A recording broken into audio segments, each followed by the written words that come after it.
신약성경 로마서 14장 4절부터 10절까지 말씀 같이 읽습니다. 남의 하인을 판단하는 너는 누구뇨? 그 섰는 것이나 넘어지는 것이 제 주인에게 있음에 제가 세움을 받으리니 이는 저를 세우시는 권능이 주께 있습니다. 혹은 이날을 저날보다 낮게 여기고 혹은 모든 날을 같게 여기나니 각각 자기 마음에 확정할지니라. 나를 중히 여기는 자도 주를 위하여 중히 여기고 먹는 자도 주를 위하여 먹으니 이는 하나님께 감사함이요 먹지 않는 자도 주를 위하여 먹지 아니하며 하나님께 감사하느니라. 우리 중에 누구든지 자기를 위하여 사는 자가 없고 자기를 위하여 죽는 자도 없도다. 우리가 살아도 주를 위하여 살고 죽어도 주를 위하여 죽나니 그러므로 사나 죽으나 우리가 주의 것이로다. 이를 위하여 그리스도께서 죽었다가 다시 살으셨으니 곧 죽은 자와 산 자의 주가 되려 하심이니라. 너가 어찌하여 내 형제를 판단하느뇨? 어찌하여 내 형제를 업신여기느뇨? 우리가 다 하나님의 심판대 앞에 서리라. 아멘. 성경을 읽을 때에 최고 큰 위험성이 있는데 최고 큰 위험성은 성경을 편협하게 본다 하는 것입니다. 하나님의 말씀은 말씀이 때와 장소에 맞게 말씀이 기록되어 있습니다. 그렇기 때문에 성경이 에베소서는 에베소 교회의 상황과 처지에 따라서 에베소 교인들에게 또 갈라디아서는 갈라디아의 지역에 있는 여러 교회들의 상황과 처지에 맞게 하나님의 말씀이 기록되어져 있습니다. 그렇기 때문에 말씀을 잘못 사용해 버리면 잘못된 길로 빠져나가게 됩니다. 그래서 말씀의 균형이 중요하고 말씀을 바르게 보는 게 중요하다 할 수 있습니다. 그 문맥과 그 구절 속에서 말씀을 정확하게 해석하고 보는 것이 무척이나 중요합니다. 마귀는 성경에 굉장히 능통합니다. 그래서 마귀가 여러분에게 말씀을 생각나게 하는 경우가 꽤 많이 있습니다. 우리 주님을 시험했을 때도 마귀가 성경 가지고 시험했습니다. 하지만 마귀가 인용한 성경은 문맥에서 벗어나고 하나님의 뜻과 벗어나서 말씀을 인용합니다. 지금은 이 로마서 14장 4절에는 남의 하인을 판단하지 말라, 그렇게 판단하지 말라 그랬습니다. 또 로마 14장 10절도 너가 어찌하여 내 형제를 판단하느냐, 판단하지 말라 그랬습니다. 그러면 우리 주님도 비판하지 말라, 비판한 사람은 비판한 대로 받을 것이다 그랬습니다. 비판하지 말라, 판단하지 말라. 그러면 성경은 판단하지 말라만 있느냐? 그게 아니라 고린도 전서에는 왜 너희가 판단하지 않아가지고 교회를 그 꼴로 만들어버렸느냐? 왜 그 악한 사람들을 판단해서 쫓아내지 않고 교회를 그 모양 그 꼴로 만들었느냐? 믿는 자가 나중에 천사들도 판단하고 재판하게 될 터인데 왜 그 악한 자들 너희가 그 정도도 판단 못하느냐? 외인들이야 세상 사람들은 하나님 판단하게 내비두지만 교회 사람들은 너희가 판단해야 된다 라고 이야기했고, 그래서 그 판단한 사람들, 판단을 받아서 쫓아내야 될 사람들이 쫓아내지 않았느냐? 쫓아내던 사람들 명단을 고린도 전서에 기록해놓고 전 책임 조지가 분별하고 판단하고 쫓아내라 하는 이야기입니다. 요한일서 같은 데도 형제들아 요한일서 1장에 보면 우리가 말과 혀로만 사랑하지 말고 행함과 진실함으로 사랑하자로 사랑을 이야기하고, 요한 사도가 사랑이 이야기한 부분은 전부 다 그 다음에 뭐가 나오냐 그러면 잘못된 사람의 교회에 들어오고 적그리스도가 교회에 들어오고 거짓 교사가 교회에 들어와서 엉망으로 만들었는데 그들을 분별해서 왜 쫓아내지 않느냐? 그리고 그 악한 자들 후메네오, 빌레오, 또 디오드레베 이런 교회로 해방하는 자들 내가 가면 가만두지 않겠다. 그 이야기가 사랑의 사도 요한의 입에서 계속 나옵니다. 계속 나오는 게 그런 이야기입니다. 이 두 가지 부분을 이해하지 못하면 절대 성경을 이해하지를 못합니다. 이게 판단의 부분을 가지고 있어서 어떤 판단을 해야 되는데 교회가 하지 않기 때문에, 그래서 목회자에게 어떻게 교회를 이끌어야 될지가 나온 성경이 목회 서신이다 그러고 그것이 디모데전서, 디모데후서, 디도서입니다. 목회자에게 뭘 해야 되느냐? 교회에 들어온 악한 사람들, 또한 미혹하는 자들, 속이는 자들, 거짓말하는 자들 분별해서 쫓아내야 되고 치리해야 되고 징계해야 되고, 그것이 성경의 전반을 차지합니다. 앞주 같은 경우는 성경 공부를 5일간 했습니다. 신방을 좀 미루고 그 앞에 신방을 좀 많이 다니기도 해서 월, 화, 수, 목, 금 5일간을 성경 공부를 했는데 성경을 다 찾아가면서 연구를 했습니다. 오후 1시나 2시에 시작해가지고 오후 7시 40분, 7시 반, 7시 40분까지 강행군을 했으니까요. 하루에 한 5시간 이상씩 그걸 성경 공부에 쏟아부었습니다. 성경 공부를 요한계시록, 유다서, 요한일서, 요한이서, 요한삼서 그 한 장 공부하는데 평균적으로만 한두 시간은 짧게 걸리고 한 3시간씩 막 시간 투자해요. 성경 한 장을 연구하는데.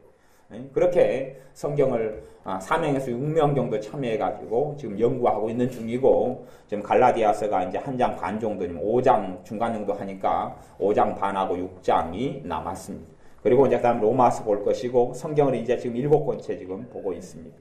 성경 7권째 보고 있는데 우리가 다 놀라는 것이 있습니다. 뭘 놀라냐 그러면 요한계시록은 당연하지만 유다서, 요한3서 거꾸로 공부해오고 있습니다. 요한2서, 요한1서, 베드로후서, 베드로전서, 그다음에 지금 갈라디아서 이 전체가 지금 해오는 7권 자체가 다 뭘 이야기하냐 그러면 교회 안에 미혹하는 자, 속이는 자, 거짓 교사, 악한 자들이 교회 안에 반드시 들어온다.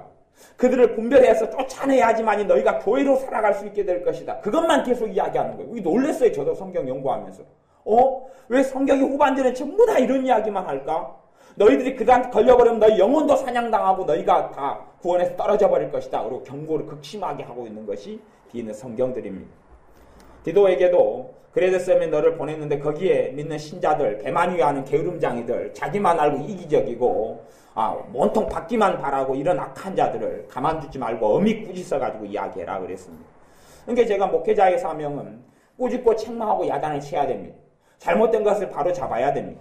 그런데 사람이 권위에 순종하지 않으려 하니까 성경을 가지고 야단을 치는데도 불구하고 상처받았다? 또 그런 식으로 이야기합니다. 주님한테 상처받은 사람은 어마어마하게 많습니다. 주님은 가만두지 않아. 선지자들에게 좋은 말 듣는 사람이 어디 있습니까? 그래서 어떤 선지자에게는 왕이 그렇게 이야기했습니다. 너는 흉한 것만 예언하는 못된 사람이야. 너한테 예언 안 받을란다 그러는 겁니다. 사람들이 사실은 저한테 예언 받는 것도 별로 사람들이 무서워하는 사람들이 종종 있습니다. 왜 무섭냐 그러면 예언이 어쩔 때는 굉장히 섬찟하게 나옵니다. 왜냐 그러면 제가 예언하는 사람으로서 된 대로 이야기할 수 100% 내가 맞을 수는 없는데 그 사람을 사정봐주고 인간적인 사정봐주고 그 사람을 좋게 이야기하면 나는 예언하는 사람이 아니에요. 하나님의 은사를 가지고 악한 일을 자행하는 자이기 때문에 제 나름대로 최대한해서 된 대로만 이야기할 수밖에 없어요. 하나님이 네 굿다 그러면 굿다 그래야 되고 네 잘하고 있다 그러면 잘하고 있다 되고 네가 그래가지고 네가 나 믿는 자냐 이야기하면 그렇게 예언할 수밖에 없는 거예요. 그러니까 설교는 제가 그래도 좀 좋은 말로 하고 좀 말을 돌리지만 사실은 예언은 안 그렇습니다. 그러니까 어떨 때 예언할 때 되면 어떤 사람은 듣고 아예 그냥 통곡하고 주저앉아버리는 사람도 있습니다. 너무 무섭게 나오니까요. 그러니까 이거 제가 별로 가감하지 않으려고 최선을 다합니다. 하나님 말씀을 가르칠 때에도 하나님 말씀으로 잘못된 길을 가는 사람을 책망을 해요. 그러면 그 사람이 권위 밑에 있고 순종하려는 사람은 너희를 가르치는 자에게 순종하고 장로들에게 순종하라 그랬는데 순종하는 사람은 말씀을 가지고 내가 도둑질하라 우상숭배하라 가르쳤으면 절대 순종할 필요가 없습니다만은 말씀을 가지고 이야기하면 반드시 순종해야 됩니다. 반드시 복종해야 됩니다. 반드시 복종해. 그게 하나님에 대한 복종. 왜? 말씀에 복종하는 거기 때문에 그렇습니다. 그런데 자기 삶이 많이 어그러져 있고 많이 악한 자일수록 반발을 합니다. 반발을 해요. 교만한 자를 제가 교만하다고 애언 같은 것도 여러 번 나온 적이 있어요. 제가 집회를 있는데 다니면 교만하다고 그러면 교만한 자가 회개를 안 합니다. 겸손이 있고 교만이 좀 있는 건덕지가 있는 사람은 자기가 많이 교만한 자라고 표기하는데 교만이 강한 사람은 반발하고 뛰쳐나오고 부딪히고 뒤로 가서 욕하고 다닙니다. 전에 어떤 집회 갔을 때 순천에 있는 어떤 교회 집회했을 때 어떤 권사님이 너무 은혜를 받았다고 목사님 말 듣고 이런 말씀을 처음 듣는다고 은혜를 받았다고 막 삶이 변했다고 이야기하는 겁니다. 저한테 식사 대접하고 온다고. 네, 성령님께서 제게 뭘 보여주셨어요. 그래서 제가 그 권사님에게 이야기했습니다. 오늘은 분명히 나에 대해서 은혜 받았다고 권사님 이야기하고 다니지만 곧 당신은 나에 대해서 비방하고 욕하고 다닐 것입니다. 제가 그 말 했을 때 아마 우리 박미경 집사, 미경 집사님 듣고 있었는가요? 순천에 그 부흥회 어떤 교회 갔을 때 하여튼 몇 명은 듣고 있었을 거예요. 제가 그 권사님은 그렇게 은혜 받았다고 내가 당신 불명예 나 지금 내일 모레 되면 나 욕하고 다닐 거다. 그랬더니 아니다가 2, 3일 뒤부터 그 사람인데 뒤쪽으로 욕하고 다니고 험담하고 다녔습니다. 그렇게 악한 자들은 조금 있으면 그렇게 드러나 버리고 맙니다. 목회자의 사명은 잘못된 걸 바로잡고 책망하는 것입니다. 왜 이렇게 잘못하냐? 바르게 살아야 된다. 왜냐하면 신자는 주님을 닮아가야 하기 때문에 그렇습니다. 어둠을 쫓아내지 않고 빛이 들어올 수가 없습니다. 어그러진 것을 바로 잡지 않고는 하나님의 사람으로 살 수가 없습니다. 그런데 책망하면 대부분이 반발합니다. 책망하면 반발해. 책망하면 나는 잘못 없다. 나는 똑바로 산다. 하는 겁니다. 상처받았다는 겁니다. 우리 주님께서는 바리새인 서기관에 대해서는 저주를 퍼부었습니다. 고라신 베세다 마을에 대해서는 화 있을진저 저주를 받고 재앙이 너에게 있을 것이다. 나중에 소돔과 고모라 성이 너희보다 더 나을 것이다. 라고 주님께 선포했습니다. 예루살렘에 대해서 선포를 했습니다. 돌 하나에 돌 하나 남지 않고 다 무너질 것이다. 주님이 선포했습니다. 그들에게 최종적으로 회개할 기회를 주시는 것입니다. 마지막 기회를 주시는 것입니다. 그러니까 성경을 부분적으로 보고 극단적으로 보는 사람은 자기 마음대로 성경을 해석합니다. 가령 예를 들자면 설교를 들 때 되면 옆 사람은 찔벽입니다. 옆 사람은 찔벽이에요. 뭐 부부가 앉아있으면 설교가 자기 남편 들으라고. 남편 니 들어봐. 아내 니 들어봐. 니한테 하는 말이잖아. 니가 저 설교 듣고 니가 변해가 나한테 잘해. 남편에 대해서는 아내를 사랑하라. 주님처럼 사랑하라. 아내에 대해서 남편에게 복종하라. 그러면 남편은 아내에 대한 말씀만 기억하고 있습니다. 그렇게 하려고 그래요. 니 왜 복종하는 나한테 순종 안 해? 그러고 아내는 남편에 대한 말씀만 기억해서 니 왜 나 똑바로 사랑 안 해? 주님처럼 사랑하라 그랬잖아. 그럼. 하지만 남편은 자기에 대한 말씀만 들어야 됩니다. 아내에 대한 거 자기 게 아닙니다. 자기 게 아니에요. 자기에 대한 것만 들어야 되는데 자기에 해당 안 되고 말씀을 가지고 다른 사람을 판단하면 이건 이런 일을 하지 말라는 이야기입니다. 그러나 목회자나 사역자는 주의 종은 교회를 맡은 사람은 교인들을 판단해야 합니다. 그것이 고린도 전서의 말씀입니다. 그리고 잘못된 걸 어그러 잡아야 됩니다. 봐보세요. 부모가 자식을 낳았는데 자식을 판단하지 않으면 어떻게 합니까? 공부를 못하면 니 왜 공부 안 하냐 해야 되고 성적표가 나오면 성적표를 보고 니 지금 학원도 다니고 공부해야 되는데 왜 이러냐 그러고 자식이 신호등을 지키지 않고 어린아이가 뛰어들려 그러면 야, 니 지금 신호등 안 지키면 니 큰일 나? 라고 말을 하고 가르쳐야 되지요. 그렇게 안 하면 내 자식의 목숨을 잃어버리고 큰 위기를 초래하기 때문에 그렇습니다. 믿음에 있어서 그렇습니다. 어떤 사람이 굉장히 위험하게 되고 문제가 생기면 경고! 지금 그렇게 되면 안 된다. 그렇게 되면 신앙이 잘못되고 큰일이 난다. 하고 경고를 해야 됩니다. 그런데 사람들은 교만하고 악한 자들은 그리고 권위 아래 있지 않고 복종하기 싫어하는 자들은 이야기를 듣지 않습니다. 당신 니하고 나하고 동격이야. 당신도 하나님 믿고 나도 하나님 믿는데 뭐 당신 이야기 몰라 들어. 그래서 교회 안에 목회자 주의 종에게 복종하지 않고 그냥 독립적으로 신앙생활 하는 사람이 있습니다. 마음에 들면 다니고 말이 마음에 안 들면 말이 마음에 안 든다는 것이 하나님 말씀과 비추어서 항상 판단해야 됩니다. 말씀과 비추어서 맞으면 내가 문제인 것입니다. 하나님 말씀과 맞는가를 조사해야 됩니다. 목회자의 말이 내 마음을 찔리게 하고 힘들게 하면 하나님 말씀과 어그러졌는가 맞는가를 확인하면 됩니다. 그냥 그게 중요한 것이에요. 말씀대로 이야기했는데 내가 찔린데 내가 상처받게 느껴지면 내가 지금 못된 병이 들어가 있는 겁니다. 근데 하나님 말씀하고 다른 걸 이야기합니다. 그러면 목회자가 틀린 겁니다. 그런 거 들을 필요가 없어요. 하나님 말씀과 다른 걸 이야기하면. 하지만 하나님 말씀하고 맞으면 그 목회자가 그런 삶을 살고 있든지 살지 않든지 간에 목회자는 제가 목회자지만 제가 주의 종이지만 그리고 제가 93년도에 주님께서 너가 하나님의 일을 해라 라고 저한테 말씀하셔서 제가 그때 이후로 주의 길을 가려고 하고 또한 걸어오고 있지만 중간에도 죄도 많고 실수도 많고 문제도 많기 때문에 하나님 일을 그만두려 한 적이 여러 번 있었습니다. 그래서 어쩔 때는 애언을 받고 애언에 제가 저 사정을 모르는 그런 상태에서 애언을 받았는데 그분의 애언이 너가 다시 너 본자리로 돌아가라. 그 자리에 있으면 안 된다. 돌아가라. 그리고 또 한 번 애언을 받았는데 제가 그때는 목회 신학을 그만두고 공무원 시험을 준비하고 있었어요. 7급을 준비하고 있었어요. 그걸 상황을 모릅니다. 그 애언하는 사람. 애언이 뭐라고 나오냐면 제가 아슬아슬하게 시험이 떨어졌어. 공무원 시험이. 붙으면 그냥 나 7급 공무원 하면서 한 10년이나 공무원 생활하다 나중에 주의를 하려고 그렇게 마음 먹고 공무원 시험을 준비하고 있는데 아슬아슬 떨어지는 거예요. 그게. 그래서 조금만 더 하면 될 것 같아서 그런데 공부가 잘 안 되는 거예요. 시험은 닥쳐오는데 예언을 받았는데 예언이 그렇게 나온 거예요. 나 사정을 모르는 분이 예언을 하는데 네 한 번 더 시험 봐버리면 또 떨어질 거다. 네가 제자로 돌아가라 그러는 거예요. 그걸 듣고 제가 다시 공무원 시험 다시 접고 그리고 다시 목회의로 다시 돌아왔어요. 그런 일들이 있어요. 그것이 하나님 말씀에 비추어서 맞으면 순종할 수밖에 없는 거예요. 하나님 뜻과 맞으면 순종할 수밖에 없는 거예요. 그리고 주의종 목회자에게는 성도를 양육하고 가르치고 잘못된 걸 오물을 씻어내고 잘못된 걸 바로 잡아야 될 사명이 있어요. 잘못 가면 잘못 간다고 이야기해야 되지요. 틀렸으면 틀렸다고 이야기해야 됩니다. 하나님 말씀에 비추어서. 억울했으면 억울했다고 이야기할 수밖에 없어요. 그것을 가지고 상처받았다, 힘들다, 문제 있다, 왜 사랑하지 않느냐 그러면은 아니 자식이 이 교통신호 어기고 뛰어드는데 갖고 죽어가는데 니 왜 그러냐, 니 그러면 가만 안 둔다, 그것이 왜 사랑하지 않는 거단 말입니까? 그걸 사랑하지 않는 거다, 그 잘못 상처 줬다 이야기하면 우스운 일이 되지. 우리 주님에게 무수히 사람들이 상처받았습니다. 그래서 사람들이 주님을 다 떠나갔습니다. 우리 주님께 제자들에게, 마지막 남은 제자들에게 묻습니다. 너희도 가려느냐 묻습니다. 주님의 말씀이 사람들이 달콤하게 듣는 이야기들은 별로 없었거든요. 다 심판에 대한 이야기만 합니다. 5달란트, 2달란트, 1달란트 심판할 것이다. 문화 이야기 심판할 것이다.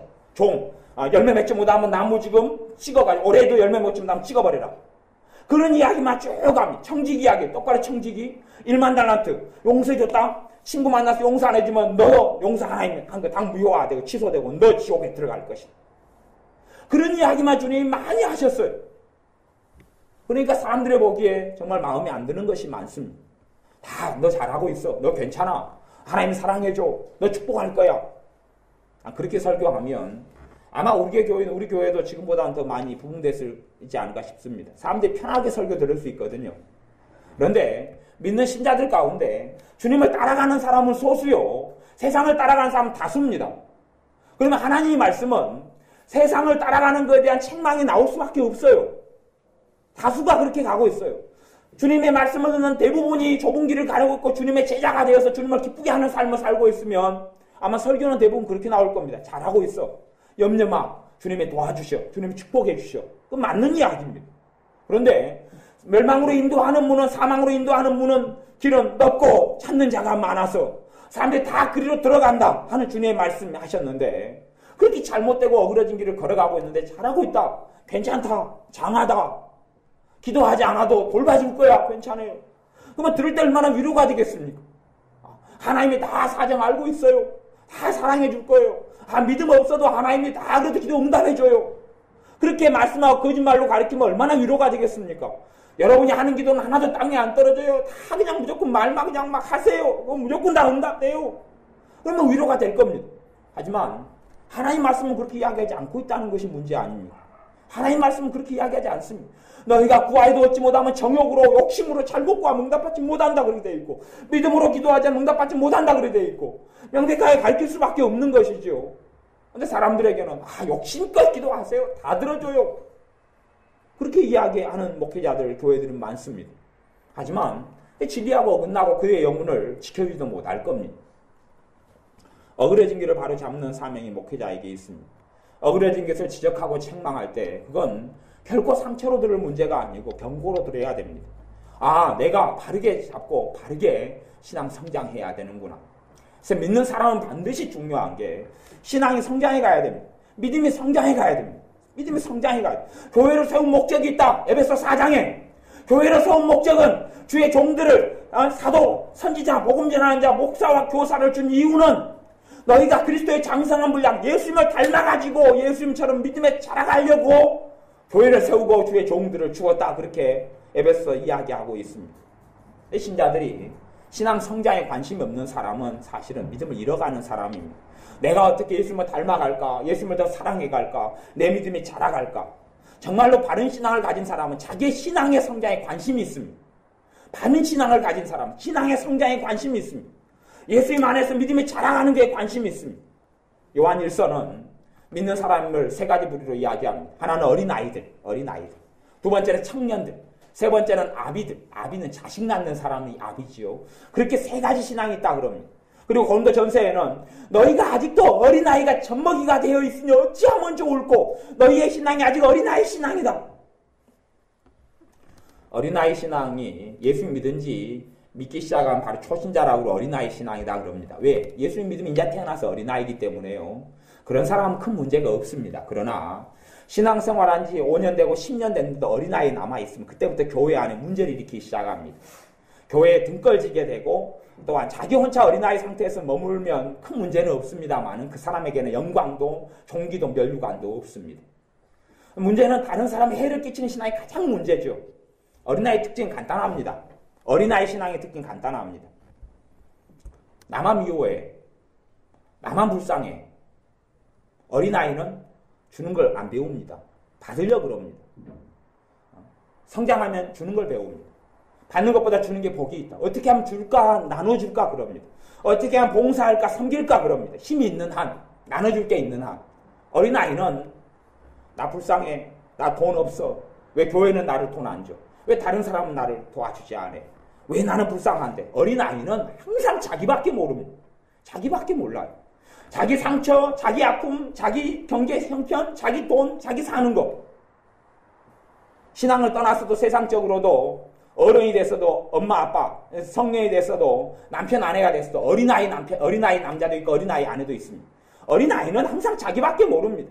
정서적으로 성장하지 않는 어린아이, 자기밖에 모릅니다. 이기적입니다. 그런 사람이 신앙 안에 들어와도 계속 어린아이로 일반적으로 남습니다. 어린아이로 남아요. 그런 사람은 자기밖에 없습니다. 타인은 없습니다. 다른 사람이 아픈 것 때문에 눈물을 흘리고 통곡하고 애통하는 건 없습니다. 다른 사람이 상처받아서 아픈 거에 대해서 내가 같이 아파하고 온 건 별로 없습니다. 그런 쪽으로 안 흘러갑니다. 다른 사람이 빈곤하고 가난하고 다른 사람이 영적으로 신앙이 성장하지 않고 믿음에 있어서 연약해진 거에 대해서 아무 상관이 없습니다. 자기에게는 아픔도 되지 않고 염려되지 않습니다. 어린아이는 오직 자기밖에 없습니다. 자기 먹을 것밖에 없습니다. 자기 입을 것밖에 없습니다. 자기 마실 것밖에 모릅니다. 자기 발 뻗고 살 것밖에 모릅니다. 예수 인자 믿은 초신자 어린아이는 그런 게 당연합니다. 어린아이니까. 하지만 신앙생활에 10년 했어요. 20년 했어요. 하나님을 섬기 30년 됐어요. 그래도 어린아이로 남아있으면 그 사람은 암입니다. 암입니다. 봐보세요. 내가 어른으로 컸는데 제 손만 안 자라가지고 옛날 어린아이 10개월짜리 손으로 남아있다고 치면 어떻게 하려합니까? 그거 저를 장애이다 그럽니다. 뭐 때문에? 이 손 때문에. 손이 하나 안 자라가지고 있으면. 그런 것처럼 교회 안에 하나 어린아이가 신앙생활 오래 했는데도 어린아이로 남아있어서 나만 봐주세요. 나만 아파요. 나만 가난해요. 나만 외로워요. 나만 슬퍼요. 그러고 있으면 그 사람은 어린아이고 어린아이는 남을 가리킬 수 없습니다. 어린아이는 지도자가 될 수 없습니다. 어린아이는 자라갈 수 없습니다. 인자된 어린아이는 자라가지만 난장이가 돼버린 사람, 더 이상 20년째 안 자라버린 어린아이 상태, 5살 키로 20년째 있어요. 그거 자라게요? 안 자라게요? 안 자랍니다. 우리미 주원이는 자랍니다. 4살이죠? 앞으로 자랄 거예요. 자랄 거예요. 근데 20년째 그 4살 키에 있다면 그 사람은 안 자랍니다. 왜요? 이미 난장 유전자가 난장이가 돼버렸어요. 자라지 않습니다. 만년 갓난아이 신자다 그래요. 만년 갓난아이 신자. 신앙은 성장하고 자라가야 됩니다. 그래서 어린아이가 넘어서서 청년의 신앙이 되는 사람은 영적 군사가 돼서 마귀하고 싸워 이깁니다. 어린아이는 누군가 보호해줘야 됩니다. 어린아이는. 그래서 우리나라 어린아이를 보호하기 위해서 또 부녀를 보호하기 위해서 군대가 있는 것입니다. 그런 것처럼 교회 안에서도 이 청년의 신앙을 가진 사람들이 있어야지 교회가 보호가 받습니다. 냉정하게 이야기했어요. 제 교회 안에, 교회 목회 영권 안에, 영권이 있어요. 영권 안에, 목회 지도력 안에 들어와 있는 사람은 마귀가 그 사람을 함부로 공격하지 못합니다. 그 사람을 공격하려면 제 영권 안에, 목회의 영권 안에, 지도력 안에, 순종과 복종 안에 들어온 사람, 그 사람을 마귀가 공격하려면 기본적으로 목회자를 먼저 공격해야 됩니다. 그러니까 목회자 영적으로 깨어있지 않고 허물허물하면 그 사람은 이제 공격당하기가 쉬워요. 대신 그 사람이 영적으로 어린아이가 아니고 장성한 사람이거나 청년의 신앙이면 그 사람이 싸워 이길 수 있습니다. 그 사람 자기가 군인이니까. 그러나 영적인 어린아이가 보호받는 길은 권위 속에 있는 수밖에 없습니다.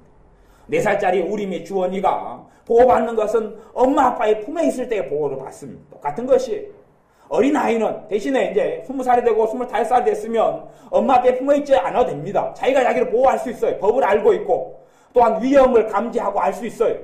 어린아이는 그렇지 못합니다. 영적인 어린아이도 마찬가지예요. 근데 교회에서 최고 문제가 뭐냐 그러면 어린아이가 어른인 척하고 살아가는 게 최고 문제가 됩니다. 그때부터는 역지사지를 합니다. 다른 사람을 이해합니다. 다른 사람을 배려합니다. 베드로 후서에는 우리의 믿음이 성장할 때 반드시 가져가야 될 것이 여러 개 있는데 첫째는 믿음. 믿음의 그 다음에 두 번째가 뭐냐 그러면 믿음의 덕을 세워야 한다고요. 믿음의 덕을 세워야 한다. 이 두 번째 조항입니다. 믿음의 덕을 세워야 한다. 덕은 뭐냐 그러면 그런 거 아니에요? 누가 아이가 참 인사성이 발라요. 그러니까 야, 네 엄마 아빠 누구냐? 물어보니까 예, 우리 엄마 누구 무슨 자입니다. 예, 김숙자 말자입니다. 그럼 참 너희도 반듯한 거 보니까 너희 엄마도 참 정말 존경할 만한 분인갑다. 그렇지? 엄마의 덕을 세운다. 부모의 덕을 세운다. 그 말이에요. 근데 애가 완전 호루자식같이 못됐어요. 네 애미아비 누구냐? 아저씨가 알아서 뭐 하게? 네 어미아비도 보니까 똑같겠구나. 그거 이제 부모의 얼굴에 떡칠을 하고 먹칠하고 똥칠을 하고 덕을 세우지 않는다. 그것이. 이제 덕을 세우면 그 사람 때문에 첫째는 주님이 영광을 받습니다. 두 번째는 아버지 하나님이 영광을 받습니다. 와, 틀리구나, 틀려. 세 번째는 교회가 영광을 받습니다. 야, 어느 교회 신앙생활 합니까? 확실히 다릅니다. 확실히 틀립니다. 그것이 두 번째 덕을 세우는 것이 그거. 덕을 세우는 것이. 확실히 틀립니다. 야, 똑바로 배우셨군요. 어디서 배웠습니까? 전에 우리 전자 집사님, 김성호 집사님 부부가 서산으로 이사 가셨는데 참 그런 부분은 감사했던 적이 있습니다. 뭐냐 그러면 그 재훈이가 너무나 교육이 잘 돼 있어가지고 그 물었답니다. 도대체 집사님들은 어느 교회에서 신앙생활 해왔길래 아이들이 이렇게 반듯합니까? 또 집사님들의 신앙을 보니까 어느 교회에서 신앙생활을 했습니까? 집사님들 참 신앙 잘 배웠습니다. 그래서 우리 여수에 있는 어떤 교회 신앙생활을 했습니다. 그 이야기를 그래서 그때 목사님한테 칭찬을 받았다 그래요. 그걸 들으니까 참 감사하더라고요. 그렇게 교회가 덕이 됩니다. 참 교회가 좋은 교회구나. 교회의 덕을 세운단 말이죠. 그런데 어린아이 신앙은 그렇지 않습니다. 어린아이도 예의 바른 어린아이, 성장해가는 어린아이가 아니라 등 꺼진 어린아이는 여기저기 다 똥칠을 합니다. 여기저기 다 똥칠을 합니다. 하나님 얼굴에 먹칠하지, 교회 분란 일으키지, 교회 똥칠하지, 또 목회자 똥칠하지, 그리고 그냥 예수님에 대해서 덕도 안 세워서 믿는 사람이라고 하는데 지금 아무것도 아니구나 저거. 그리고 이간질이나 하고 살지 덕을 전혀 세우지를 못합니다. 그렇게 살아갑니다. 만년 어린아이는 그렇게 살아갑니다. 하지만 정말 신자는 믿음에 있어 자라가야 됩니다. 만년 갓난아이로 남을 수는 없습니다. 믿음이 자라가야 됩니다. 믿음이 성장해가야 됩니다. 그래서 다른 믿음의 어린 사람들을 도와줘야 됩니다.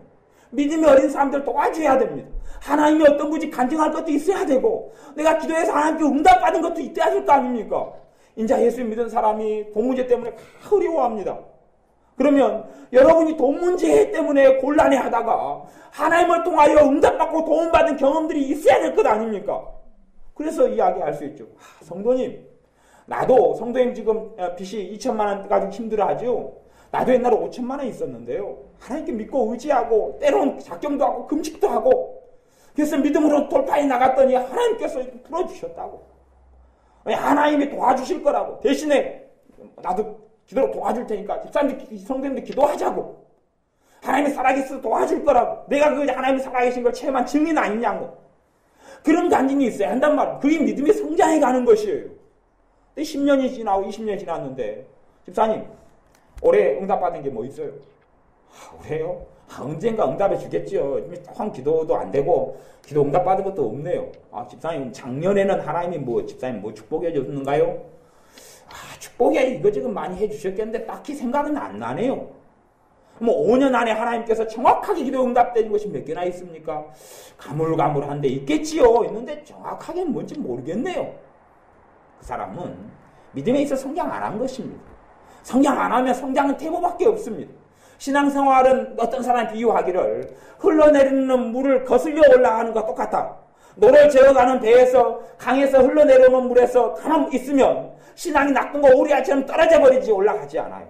거꾸로 거슬려서 올라가야 돼. 물이 흐르는 걸 거슬려서 가는 게 신앙생활이에요. 멈춰있는 건 없다. 전진하든지 후퇴하든지. 그런 것이에요. 우리의 신앙이 퇴보하면서도 성장해가는 걸 생각하면 안 됩니다. 지식은 믿음이 아닙니다. 성경을 지식을 얻었다. 믿음은 아닙니다. 믿음은 내 심령 안에서 하나님 관계가 좋아지는 겁니다. 진짜 믿음이 좋아지는 사람은 기도하고 싶어집니다. 기도하고 싶어집니다. 누구를 사랑하니까요? 주님을 사랑하니까. 기도하고 싶어집니다. 와, 이 사람은 정말 믿음이 성장하고 있는 사람인 걸 압니다. 하나님 말씀을 배우고 싶어집니다. 하나님 말씀을 알고 싶어집니다. 하나님 뜻을 알고 싶어집니다. 젊은 사람은 하나님이 나에 대해서 가지고 있는 사명을 알고 싶어집니다. 어떤 사람이든지 간에 사명이 없는 사람은 아무도 없습니다. 그냥 주의 종, 그것만 사명은 아닙니다. 모든 신자가 다 자기의 사명, 역할을 가지고 있습니다. 누구는 손, 누구는 발, 누구는 발가락, 손가락, 간, 허파, 심장, 다 누구는 해야 될 사명을 가지고 있습니다. 그래서 각 신자, 각 형제가 서로 상합하고 도와주고 연결돼가지고 서로를 도와주고 세워준다, 그렇게 이야기했습니다. 다 자기의 사명을 가지고 있어요. 정말 믿음 안에 성장해가는 사람은 내가 하나님, 나를 무슨 일로 부르셨습니까? 내가 이 땅에 태어났는데 내 존재 가치가 어디에 있습니까? 내가 어떻게 하나님을 영화롭게 해야 되고 내가 어떻게 하면 하나님을 섬겨야 됩니까? 하는 질문을 가지고 있어야 되고 그걸 물어야 합니다. 내가 무엇을 위해 살아가야 됩니까? 내가 하나님의 나라에서 내가 어떠한 사명으로 주님을 영화롭게 해야 됩니까? 그 질문이 있어야 합니다. 그 질문이 없는 사람은 안 되는 것입니다. 믿음이 성장하지 않는 것입니다. 신앙이 성장하고 예수님을 닮아가져야 됩니다. 예수님을 닮아가게 하려고 교회를 세웠고 주의 종들을 세웠다 그럽니다. 그렇기 때문에 믿음에 자라가면 자라갈수록 예수님의 향기가 납니다. 예수님의 향기가 납니다. 예수님의 향기가 무조건 좋아, 무조건 괜찮은 아니지요. 주님은 노할 때가 너무 많았습니다. 거절할 때가 너무 많았어요. 또한 엄하게 하나님의 심판과 죄에 대해 책망할 때가 너무 많았습니다. 그렇기 때문에 예수님의 육신의 어머니라고 하는 마리아에 대해서 선지자가 예언하기를 너가 주님과 함께 있으면 네 심장이 비수 찌르듯이 찌를 것이다. 왜요? 마리아의 죄가 드러나니까 그지요. 마리아의 죄가 드러나지요. 두 번째는 주님에 당하는 고통 때문에 심장이 찔리지요. 자기를 위한 고통이고 고난이기 때문에 그러겠지요.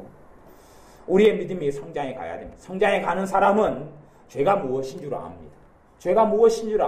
죄를 깨달아가고 알아가고 회개가 되어져 갑니다. 회개한다 해서 내가 내 스스로 모든 죄를 떨쳐버리고 할 수는 없습니다. 성령님의 도우심이 있어야 합니다만 출발은 내가 합니다. 그래서 회개도 사실은 과정입니다. 과정이에요.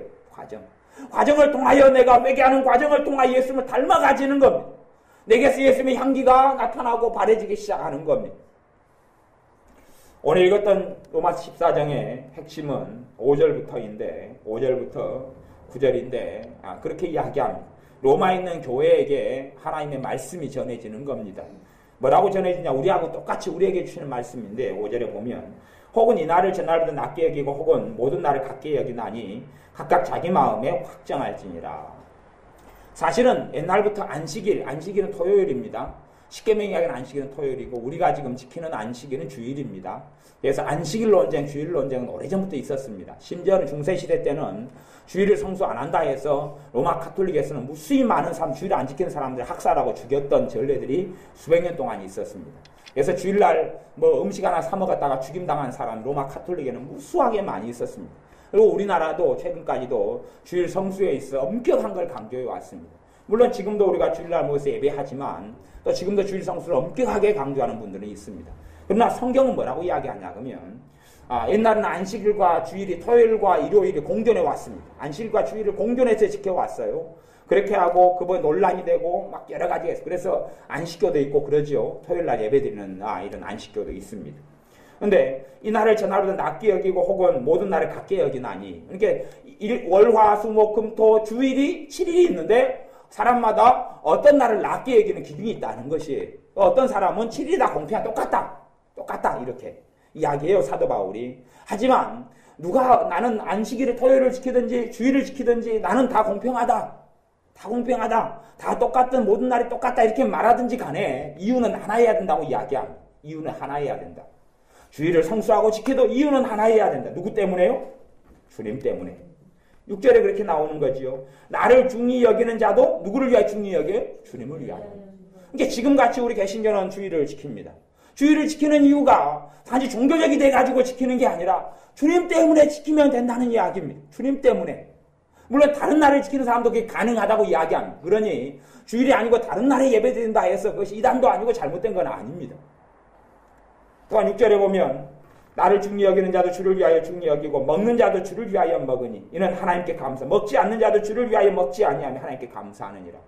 당시에는 유대교의 신앙이 많이 율법주의가 많이 들어와 있어가지고 음식에 있어서 가리는 게 굉장히 많았습니다. 돼지고기는 먹어야 되냐 안 먹어야 되냐가 계속 논란이 됐습니다. 논란이 됐어요. 무슨 음식은 먹어야 되냐 말아야 되느냐. 왜요? 구약의 율법에서는 부정한 음식, 정한 음식, 부정한 고기, 또 정한 고기가 정해져 있었거든요. 그게 계속 논란이 됐어요. 사도 바울이 이거에 대해서 결론을 내려줍니다. 먹으려면 먹고 많으면 많은데 먹는 것도 주님 때문에 먹으면 된다. 어떤 사람은 어떤 음식을 안 먹으면 안 먹는다고 뭐라는 문제가 아니라 주님 때문에 안 먹는 것이 이유가 돼야 된다. 내가 믿기로는 이래요. 아니면 내가 하는 성경 해석으로는 이건 먹어야 돼요. 이건 안 먹어야 돼요. 하고 주장하지 말고 너의 중심의 동기를 확인해라. 정말로 안 먹는다는 것을 주장하고 이야기할 때 너가 정말 주님 사랑해서 그걸 안 먹느냐, 그 음식을? 너가 정말 주님 사랑해서 그걸 먹느냐? 라는 것을 살펴보아라. 그게 진정한 주님의 주재권을 인정하는 사람이다 하는 겁니다. 그래서 이는 하나님께 먹는 사람도 감사함이요. 6절 하반절에 먹지 않는 자도 주를 위하여 먹지 아니하며 하나님께 감사하느니라. 왜? 하나님 때문에 먹지 않으니까. 심지어는 먹지 않는 것에 대해서 그래서 첫째는 음식을 가리는 것이고 두 번째로 확장한 다음에 금식도 포함됩니다. 단지 그냥 내가 어떤 기도 응답을 받으려고 하는 금식이 아니라 주님을 사랑해서 내가 안 먹는 것이 그게 금식입니다. 주님을 사랑해서. 또 어떤 사람은 다니엘은 정말 주님을 사랑해서 주님께 나아가서 기도할 때에 거친 음식을 먹고 좋은 음식을 안 먹었다 그럽니다. 그러니까 우리식으로 이야기하면 밥하고 김치 안 먹었다는 이야기죠. 특정한 시간들을 그렇게 했습니다. 주님께 더 깊이 나아가려고. 우리식으로 이야기하면 특정하게 주님께 나아가려고 커피를 좀 좋아하는 사람 안 먹을 수도 있고 콜라를 좀 절제할 수도 있고 외식을 다 그칠 수도 있고 반찬 화려하게 해먹는 것을 그칠 수도 있고 이것이 음식에 대해서 하나님께 기도하고 하나님께 나아가기 위해서 세상 것들을 좀 끊는 그런 시간들을 하나님의 자녀들은 역사 이래로 많이 가져왔습니다. 그렇게 주님을 위하여 안 먹을 수도 있고 절제할 수도 있다는 것입니다. 7절에 우리 중에 누구든지 자기를 위하여 사는 자가 없고 자기를 위하여 죽는 자도 없도다. 이것이 지금 로마 교회의 고백이고 하나님의 사람 사도 바울부터 시작한 하나님의 사람들의 고백이었습니다. 지금에는 그런 고백을 어디 찾아볼 수 있습니까? 이게 진짜 신자의 고백이었습니다. 진짜 주님의 사람의 고백, 주님의 제자의 고백, 주님을 사랑한 사람의 고백이었습니다. 우리가 이 하나님의 말씀 앞에서 자기를 자꾸 돌이켜보고 주제권을 확인해야 됩니다. 주님이 나의 주인인가? 내가 살아도 주를 위하여 살고 죽어도 주를 위하여 죽나니 누구든지 자기를 위하여 사는 자도 없고 자기를 위하여 죽는 자도 없도다. 내가 정말 주님 위해 살고 있는가? 내가 죽는 것도 주님 위해 죽으려고 마음먹고 있는가? 우리가 완벽하게 그렇게 살 수 있는 건 아닙니다만은 이 말씀에 비추어서 이 말씀에 아멘할 수 있는 것으로 나아가도록 믿음이 성장해 가야 됩니다. 믿음이 그렇게 성장해 가야 됩니다. 이 말씀대로 내가 나를 냉정하게 돌아보아서 내가 누구 위해서 사는가? 자식 위해 사는가? 남편 위해 사는가? 아내 위해 사는가? 먹고 살기 위해 사는가? 안 죽어서 사는가? 먹기 위해 사는가? 살기 위해서 먹는가? 아니면 주님 위해서 먹고 주님 위해 자고 주님 위해 사는가? 이 질문에 있어서 명확하게 대답해야 됩니다. 그럴 때 하나님께서 나를 축복하십니다. 거기에 대답할 때 하나님께 나를 축복하십니다. 양심적으로 거기에 대답할 수 있을 때에 그럴 때 나는 주님 안에 들어가고 주님의 보호를 받고 주님의 은혜가 나타나고 성령 역사가 나타나는 겁니다. 성령 충만이 사실 이런 사람에게 나타납니다. 이런 사람에게. 성령 충만 받아서 누구하고 살려고요? 세상을 즐기고 돈 떵떵거리고 벌고 명성과 명예 얻으려고 성령 충만 받는단 말입니까? 아니지요. 살아도 주를 위하여 살고 죽어도 주님을 위하여 죽으려고 성령 충만 받는 것 아닙니까? 그러니 성령 충만은 교회 안에 신자들 안에 너무 중요한 것인데 성령 충만이 적은 이유가 그런 이유입니다. 성령 충만케 해달라 그러지만 살아도 죽어도 주님을 위하여 성령 충만하려는 동기와 마음이 없기 때문에 사실은 별로 안 맞는 것이지. 정말 살아도 주님을 위하여 살려고 마음먹으셔야 그게 주님의 주재권, 주님의 주인됨을 인정하는 것입니다. 주님이 나의 주인된 것을 인정하는 겁니다. 주여 주여가 입만의 주여가 아니라 진짜 마음에서 주여하는 겁니다. 그런 사람이 어떻게 하나님 나라에 안 들어갈 수가 있단 말입니다. 그런 사람이 어떻게 하나님의 나라의 천국을 유업으로 상속받지 않을 수 있단 말입니까? 그렇게 마음먹고 그렇게 한 걸음 완벽하진 않지만 그 인생의 남은 생의 걸음을 걸어가는 자에게는 주님께서 영광의 멸류관을 주실 것입니다. 많은 돈이나 많은 헌금이 아니라 우리가 그렇게 고백하고 부족하지만은 죄가 많고 연약하지만은 그 걸음을 주님을 위해 사는 걸음을 한 걸음 주님을 영화롭게 하는 걸음을 한 걸음 물론 세상 사람들은 나를 인정하지 않겠지만 세상 사람들 알아주지 않아도 내 인생이 화려하지 않으니까 사도 바울 같은 사람도 인생이 화려하지 않았습니다. 이 하나님의 사람도요. 매맞고 헐벗고 굶주리고 감옥에 갇히고 세상 사람 보기에는 정말 비참하게 살아갔습니다. 그러나 그래서 사도 바울이 고백합니다. 나는 무명한 자 같으나 유명한 자다. 세상 사람들 보기엔 낮고 비천하고 쓸모없는 자 같으나 하나님께는 그렇지 않다. 나는 죽는 자 같으나 산 자다. 나는 절망 속에 빠져서 죽어가는 자 같으나 나에게는 소망이 있고 기쁨이 있는 하나님의 사람이다. 그렇게 고백했습니다. 우리도 그런 고백을 하고 살아갈 수 있습니다. 왜냐하면 주님을 위해서 살고 죽는 그 고백과 그 결단과 그것에 자꾸 내가 응답할 때 그렇습니다. 주님께 하나님의 물음에 응답해야 됩니다. 너가 8절에 보면 우리가 살아도 주를 위하여 살고 죽어도 주를 위하여 죽나니 그러므로 사나 죽으나 우리가 주의 것이로다. 살아도 내가 주님 것이고 죽어도 주님 것이다. 주님 것이라는 것에 너가 아멘할 수 있느냐? 너 내 것이 맞느냐? 주님께서 너 내 것이 맞느냐? 너 나의 소유가 맞느냐? 너의 주인인 내가 맞느냐? 너는 살아도 나를 위해 사냐? 죽어도 나를 위해 사냐? 그럴 때 주님께서는 여러분의 기도에 응답하시기 시작합니다. 여러분의 기도가 이제 바뀌어갈 거기 때문에 그렇습니다. 하나님의 나라와 하나님의 의와 영광을 위한 기도들로 바뀌어갈 거기 때문에 그렇습니다. 바뀌어갈 거기 때문에 여러분의 기도는 응답될 수밖에 없습니다. 단지 여러분의 평안만을 위해서 기도하거나 여러분의 자녀가 평안하고 잘되기만을 위해 기도하는 어린아이 신앙의 수준은 벗어나기 시작할 거기 때문에 그렇습니다. 우리는 주님께 고백해야 됩니다. 내가 사나 죽으나 주님의 것입니다. 9절에 이것을 위하여 이런 신앙 고백과 이런 삶을 살게 하기 위하여 그리스도께서 죽었다가 다시 살아나셨다. 주님께서 죽었다가 다시 살아난 이유는 주님을 믿는 사람들이 이러한 고백과 이러한 삶을 살게 하려고 그렇다라고 이야기합니다. 우리가 사실은 형식적으로 예수님 믿으면서 주여 예수님 믿나이다. 예수님 뭘로 믿습니까? 주님과 구세주로 믿는 것입니다. 임금과 구주로 믿는 것입니다. 그냥 믿는 게 아니고 그냥 예수님 믿습니다 그 이야기가 아니고 예수님을 누구로 인정하고 산다는 이야기입니까? 예수님을 내 주인으로 인정하고 산다는 이야기입니다. 주인, 예수님이 내 주인, 내 인생의 주인, 내 육신의 주인, 내 삶의 주인, 내 재산의 주인, 내 재물의 주인, 내 마음의 주인, 내 생각의 주인, 인생의 이유, 사는 이유, 죽는 이유가 주님이다. 그런 이야기입니다. 그렇게 하려고 예수님이 나를 위해서 죽으셨다 그럽니다. 예수님을 믿기 전에는 내가 내 인생과 내 삶을 살아왔는데 예수님을 주인으로 믿은 다음에는 내 삶이 아니라 주님의 삶을 살아야 한다고 이야기하는 것입니다. 그리스도와 함께 내가 십자가에 못 박혔나니 그런즉 이제는 내가 산 것이 아니요 내 안에 주님께서 예수님께서 나를 통하여 사시는 것이라. 예수님께서 나를 통하여 사는 것이라. 라고 갈라디아서 2장 20절에 고백합니다. 그리스도께서 9장 9절 하반절에 그리스도께 죽었다가 다시 살으셨으니 곧 죽은 자와 산 자의 주인이 되려 하심입니다. 죽은 자와 산 자의 주인이 되려고 주님께서 죽고 부활하셨다고 이야기합니다. 우리의 주인이 되려고. 그러니 우리의 삶 속에 주님의 주재권에 대하여 고백하고 고백할 때에 우리가 헌신된 사람이 됩니다. 헌신된 사람. 다시 이야기하면 주님 안에 그리스도 안에 들어가는 자가 됩니다. 단지 입만으로 주여 해서 그리스도 안에 들어가고 그리스도 안에 사는 것이 아니라 내가 정말 그런 확신과 그런 응답이 가능하면서 그런 응답 속에 한 걸음 한 걸음 삶을 살아갈 때 나를 가리켜 너가 내 안에 있는 자다. 내가 너를 안다라고 하나님께서 이야기하신다는 이야기입니다. 너희가 하나님을 알 뿐만 아니라 하나님께 알려진 자가 되었다 하는 말씀처럼 우리가 하나님께 알려진 자가 되시기를 바랍니다. 기도하겠습니다. 아버지 하나님, 우리가 사나 죽으나 먹어도 또한 먹지 않아도 주를 위하여 먹고 주를 위하여 안 먹는다는 것을 망각하고 살았습니다. 사는 이유가 주님이요 죽는 이유가 주님이 되어야 하는데 그렇지 않게 단지 예수님을 믿는 것은 그냥 기독교 신앙생활의 하나의 과정이로 생각하고 들러리로 생각하고 액세서리로 생각하고 살아왔던 어리석음이 있습니다.